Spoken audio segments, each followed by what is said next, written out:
Vous avez dit que le Canada aurait dû se mêler de ses affaires et ne pas arrêter la directrice financière de Huawei, Meng Wanzhou, à la demande des États-Unis.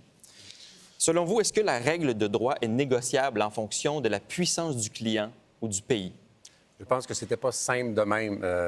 La réalité est que les États-Unis ont invoqué des règles de droit qui rentraient dans des notions de commerce. C'était pas le geste criminel, c'était vraiment lié à des sanctions. C'est complexe. C'était lié à des sanctions que le Canada n'a pas à cautionner. Et lorsque tu embarques sur une patinoire comme ça contre un adversaire, ça devient un adversaire aussi puissant que la Chine, et que c'est des agriculteurs du Québec et des agriculteurs de l'Ouest qui paient le prix de ça, tu t'es comporté de façon que je qualifierais d'irresponsable. Faut que tu penses aux conséquences. Et les Américains ne sont pas venus aider le Canada par la suite. Ils n'ont rien fait. Comment on fait pour faire respecter nos traités d'extradition si on ne répond pas à nos alliés quand eux demandent? Dans le cas présent, c'était un traité d'extradition, c'était un enjeu d'extradition lié à des sanctions commerciales imposées par les Américains qui n'étaient pas liées à des gestes criminels de cette dame-là.